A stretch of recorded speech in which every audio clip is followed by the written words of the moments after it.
नमस्कार, मैं हूं सत्येंद्र रंजन। जन चौक एक्सप्लेनर में आज हम बात करेंगे महंगाई की। ये तो साफ है कि चारों तरफ महंगाई से हाय तौबा मची हुई है। हालात यहाँ तक आ गए हैं, कल जो मशहूर अखबार हिंदू है उसमें एक ऐसी खबर छपी कि दिल्ली की जो सब्जी की सबसे बड़ी मंडी है आज़ादपुर मंडी, वहाँ के व्यापारियों ने ये बताया कि उनके यहाँ से जो वो थोक भाव में सब्जी बेचते हैं, तो सब्जियों की जो बिक्री होती है वो घटकर आधी रह गई। जाहिर है महंगाई तो काफ़ी पहले से लोगों की थाली को प्रभावित कर रही थी, लेकिन अब धीरे धीरे हालात कुछ ऐसे होते जा रहे हैं कि न सिर्फ समाज का गरीब तबका बल्कि मध्य वर्ग और वैसे लोग भी जो जिनका कंजम्पशन लेवल या जिनका फूड कंजम्पशन एक सामान्य रूप से एक बेहतर माना जाता है, उनके ऊपर भी इसकी बहुत बुरी मार पड़ रही है। महंगाई भारत में है और दुनिया के ज़्यादातर हिस्सों में है, कुछ देशों को छोड़कर।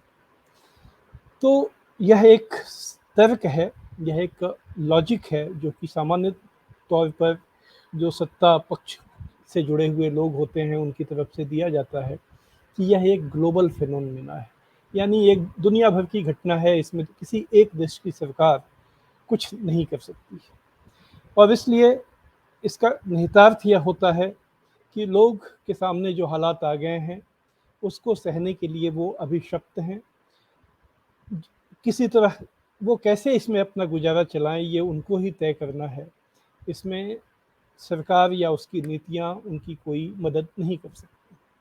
क्या यह सच है? आज हम इसी बात की पड़ताल करने की कोशिश करेंगे कि क्या सचमुच सरकार इतनी लाचार है कि वो अगर चाहे तो जनता को कोई भी राहत नहीं दे सकती है या महंगाई पर कंट्रोल नहीं कर सकती। अगर भारत की हम बात करें और जो आज भारत में हो रहा है, इसकी झलक हम अमेरिका सहित अमेरिका, ब्रिटेन और यूरोप सहित दुनिया के बहुत से देशों में हम देख सकते हैं। वो यह है कि महंगाई पिछले पिछले कम से कम 2 साल से और 1 साल से तो बहुत ही ज़्यादा उसकी जो दर है वो बढ़ती चली गई है। इसलिए यह नैरेटिव अपने आप में बिल्कुल ठीक नहीं है कि इसकी वजह जो यूक्रेन पर रूस ने हमला किया वो है, बल्कि इसके पीछे कुछ वजहें ज़रूर जो पैंडेमिक जो महामारी आई, कोरोना महामारी आई, उसकी वजह से जो दुनिया भर का सप्लाई चेन टूटा और जो उसकी मार दुनिया भर के देशों के सरकारी खजाने पे पड़ी और आम लोगों के खजाने पर पड़ी। उसके बाद जो एक अर्थव्यवस्था का सामान्य चक्र चलना चाहिए था, वो न चल पाना इसकी एक वजह ज़रूर है। जैसे कि अगर हम लोग भारत में देखें तो अभी 2 दिन पहले भारत में थोक मूल्य सूचकांक का आंकड़ा जारी हुआ जो 30 साल में पहली बार 15% से ऊपर हो गया। लेकिन यह पिछले 2-3 महीनों में ऐसा नहीं हुआ है, बल्कि 1 साल बल्कि एग्जैक्टली 13 महीने पिछले ऐसे गुजरे हैं जब थोक मूल्य सूचकांक जो है वो डबल डिजिट में रहा है, यानी 10% या उससे ज़्यादा रहा है। और जब थोक मूल्य सूचकांक बढ़ता है तो इसका मतलब ये होता है कि प्रोडक्शन कॉस्ट बढ़ गया है और ये अपेक्षा होती है कि जो कंपनियां हैं वो अपने प्रॉफिट पे कोई कॉम्प्रोमाइज़ नहीं करेंगी, वो सारा कॉस्ट कंज्यूमर्स पे डालेंगी। तो आज अगर वो 15% की महंगाई हुई है थोक भाव मूल्य सूचकांक में, तो अगले आने वाले 2-3 महीनों में यह ट्रांसफ़र होकर हमारी और आपकी जेब तक आएगी। यह एक जो आज हो रहा है वो उसकी एक तस्वीर है। इसी तरह अगर हम लोग जो दुनिया की सबसे बड़ी अर्थव्यवस्था है और जो केंद्र है नियो लिबरल फाइनेंशियलाइज्ड की कैपिटलिज्म की जो अर्थव्यवस्था पिछले 30-32 सालों से दुनिया भर में चल रही है, उसका अगर अमेरिका में को हम लोग देखें तो वहाँ भी महंगाई की जो दर थी वो यूक्रेन युद्ध के पहले ही काफ़ी ऊंची वो हो गई थी। यूक्रेन युद्ध के बाद उसमें थोड़ी और बढ़ोतरी हुई है। तो जाहिर है एक तो युद्ध को कारण नहीं लिया जा सकता, को दोषी नहीं ठहराया जा सकता, उसका थोड़ा दोष है। ज़्यादा दोष पिछले सालों में बनती गई परिस्थितियों का है। अब वो परिस्थितियाँ भी जो हैं उसमें हुआ क्या है, अगर एक्चुअल में हम लोग देखें तो देखने में यह आया है कि जो बड़ी कंपनियां हैं, जो प्रोडक्शन से जुड़ी हुई कंपनियां हैं, उनके प्रॉफिट पर या उनके यहाँ जो काम करने वाले उनके बड़े अधिकारी सीईओ हैं, वैसे लोगों के सैलरी पर इस महंगाई का कोई असर नहीं पड़ा है। अगर कुछ बुनियादी कारणों से महंगाई आती है तो अपेक्षा तो यह होनी चाहिए होगी कि उसकी वजह से चूँकि कंपनियों का अ, उनका जो प्रोडक्शन कॉस्ट बढ़ेगा, उत्पादन की लागत बढ़ेगी, तो उनका मुनाफ़ा घटना चाहिए। अगर बाज़ार में कॉम्पिटिशन हो, तो कंपनियों में एक होड़ होती है कि उन्हें अपना सामान ज़्यादा से ज़्यादा लोगों को बेचना है, तो वो उस होड़ में वो अपनी कीमत कम करते हैं, ये अर्थशास्त्र का सामान्य सिद्धांत है। लेकिन पिछले 2 साल में उन्होंने ऐसा नहीं किया है। उन्होंने जो भी इनपुट कॉस्ट बढ़ा, जो चाहे वो अ, महामारी के दरमियान सप्लाई चेन टूटने की वजह से बढ़ा या कुछ देशों में जो अ, उत्पादन में कमी आई, जैसे कि कृषि पैदावार में कमी आने की वजह से अ, एक उसका एक जो दबाव बढ़ा, किसी भी वजह से जो भी वजह रही जिसकी वजह से उनका उत्पादन की उनकी लागत बढ़ी, तो उन्होंने अपने प्रॉफिट में कोई समझौता नहीं किया।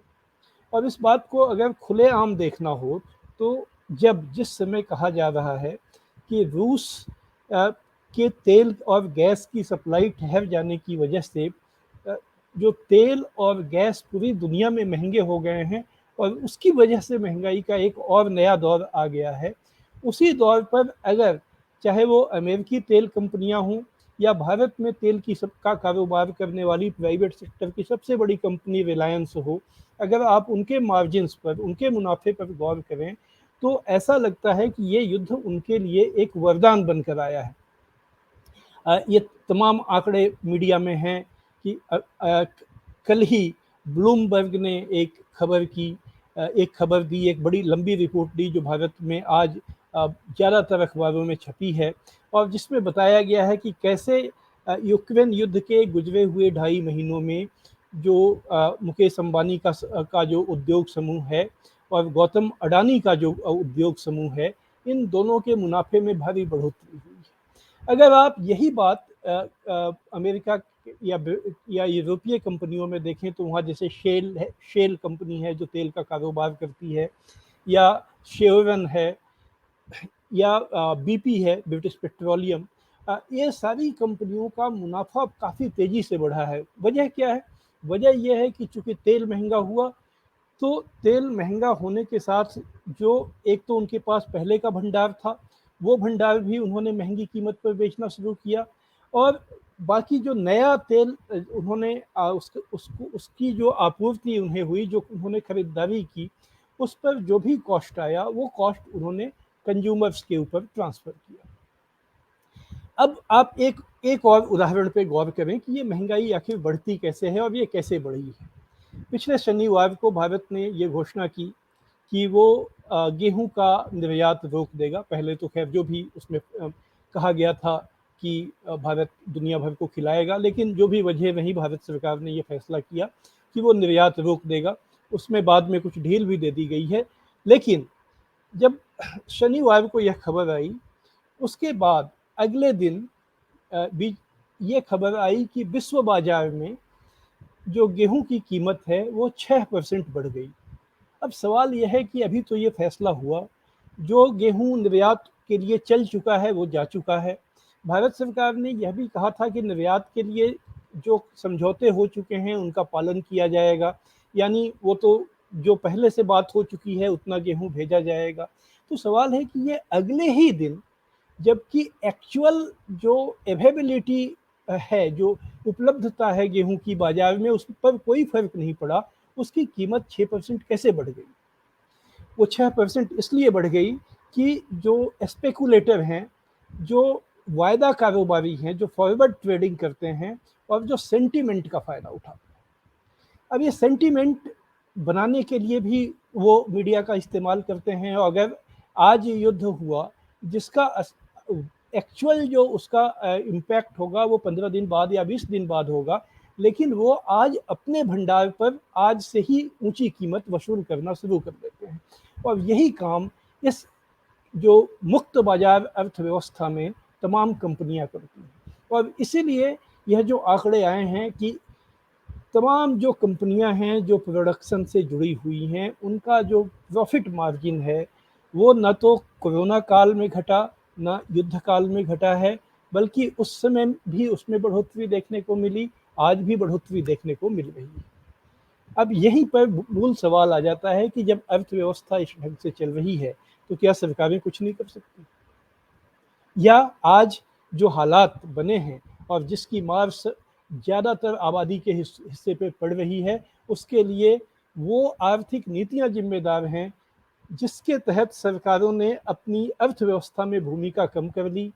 लाइसेंस परमिट राज खत्म करने के नाम पर कंपनियों को खुला खेल करने के लिए का मैदान दे दिया गया। यह ऐसी बातें लोगों के दिमाग में बैठाई गई, उनकी ब्रेन वॉशिंग की गई कि जो मार्केट है वो सप्लाई एंड डिमांड के सिद्धांत से चलता है। और इस सिद्धांत से चूंकि बाजार में कंपटीशन होता है, बहुत सी कंपनियां होती हैं जो अपना चीज़ बेचना चाहती हैं, तो उस कंपटीशन के वजह से कभी भी जो कीमतें हैं वो रैशनल लेवल से ज़्यादा नहीं बढ़ती हैं, वो उतना ही बढ़ती हैं जिस बात को विवेकपूर्ण ढंग से समझा जा सकता है।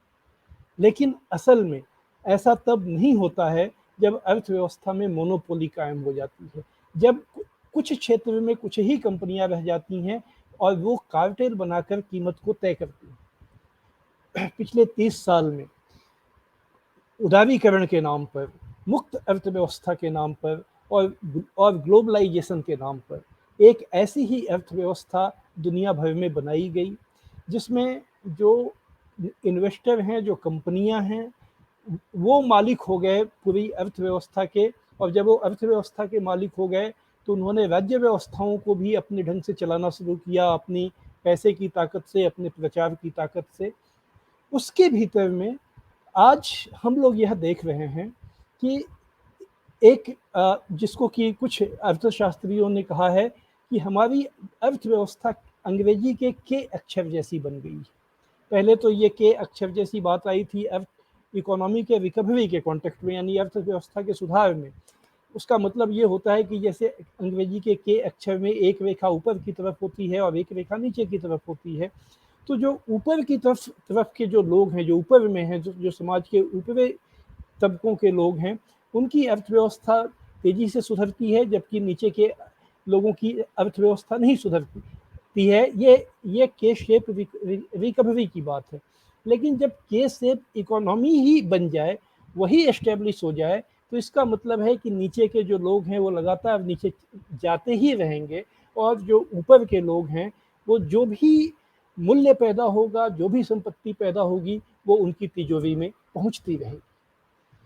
तो आज जब महंगाई से हम लोग सभी परेशान हैं, तो सबके लिए यह समझने की बात है कि क्या यह एक ऐसा कोई प्राकृतिक आपदा की तरह है जिसमें इंसान कुछ नहीं कर सकता। जाहिर है अभी हम लोगों ने जिस रूप में इस महंगाई के अर्थशास्त्र को रेखांकित करने की कोशिश की, उससे यह साफ होता है कि बात वैसी नहीं है।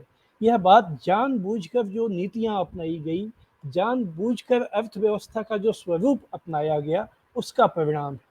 और अगर यह जानबूझकर अपनाया गया तो आज से भी अगर सरकारें चाहें और अपनी भूमिका बनाकर कंपनियों को उनके प्रॉफिट मार्जिन की सीमा तय करें, उनको एक वो बाजार में इर्रेशनल कंपटीशन को खत्म को जिस किया है, और उसके बाद वो इर्रेशनल ढंग से, विवेकहीन ढंग से वो कीमतों को तय कर रही हैं, इस पर करने पर वो कानूनन रोक लगाएं या अपने सरकारी आदेश के तहत अगर रोक लगाएं तो महंगाई पर अभी काबू पाया जा सकता है। वैसे भारत सरकार चाहे तो इस शुरुआत खुद कर सकती है। अगर वो पेट्रोल और डीजल पर जो जो एक इर्रेशनल टैक्स लगा रखे हैं, अगर केवल उसको ही घटा दिया जाए तो उसका जो कैस्केडिंग इफेक्ट होगा, उसका जो दूसरे अलग चीज़ों की कीमत पे भी असर होगा, तो महंगाई से तात्कालिक राहत वो दे सकती है। और इसके साथ ही वह कंपनियों के ऊपर एक जिसे प्राइस कंट्रोल कहते हैं, प्राइस कंट्रोल की पॉलिसी को लागू कर सकती है। और ऐसा नहीं है कि ऐसा होने के अतीत में मिसालें नहीं हैं।